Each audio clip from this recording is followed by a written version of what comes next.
What's up, guys? Today I'm going to be showing you 5 things you need to know before you make your next build in NBA 2K23. These tips are very important, and if you don't follow these, you might mess up your build. So just listen to me and let's just get straight into it. First, you need to know the certain heights that you might need. So basically, if you're making you want to make something that can do everything, that's tall, playing defense, you're gonna want to go with 6'9", okay? And then if you're making a defensive point guard, you want to go with 6'7", okay? If you're trying to make a lockdown, or if you're trying to make a play shot. Honestly, I haven't made a play shot. I think 6'5" through 6'3" are pretty good. And if you're trying to make a center, I would also go with 6'9" or 7'2" or something like that. Depends if you're trying to make a popper, if you're trying to make an actual center that doesn't shoot threes. It depends. It's all you, though.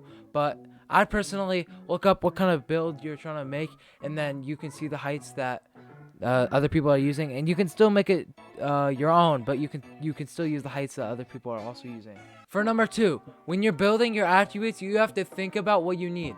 For instance, if you need contact dunks, you're probably going to have an 85 driving dunk and a 70 vertical. Or if you want certain ball handles, you might need an 80 ball handle or 85 ball handle.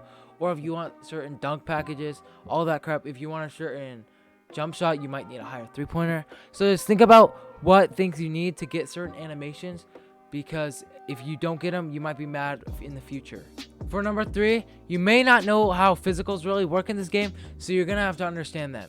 For instance, speed with ball, I guess you could kind of say it's a physical. It's not really. It's not in the physicals category.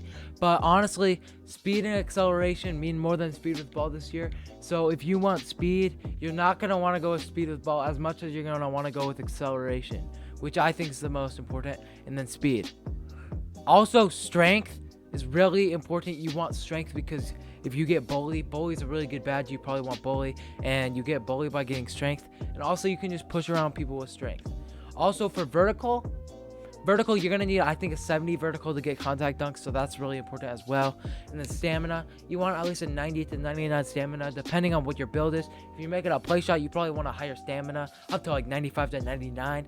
Or if you're making just a 6'9", or if you're making a center, you might want to get 90 or maybe even like 85. That works too. But you just have to understand those things. For number 4, if your build is under 6'10", your wingspan does not change the ball handle. So basically, that means if you want a higher wingspan, then you can have better defense. You can if you don't want it to mess up your ball handle. Or if you want a lower wingspan to get a better three-pointer, you also can do that. But your defense will go down as well, though. For number 5, if you are trying a certain game mode, I would make certain builds for certain game modes.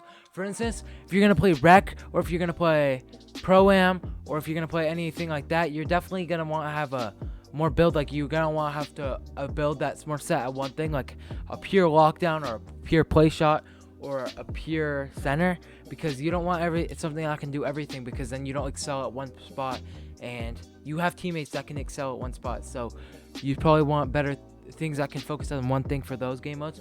Whereas if you're playing the park, you probably want like a 6'9", or you want a play shot with defense, because you don't want something without defense, especially if you're playing the 1v1 court. You're going to want to have defense on any of those builds. And also, a 6'9" would probably work the best, because 2 6'9s is obviously meta in this game. Thanks for watching. Hopefully you enjoyed. Hopefully you make a good build after this video. I'm not going to lie. I hope you make a good build. And if you do need a build, and if you're new to the game, go to my recent vids. I think honestly, my popper is probably the best build. I really like that one. I've liked having played on that one. But go check that one out. I'll see you in the next one. Peace.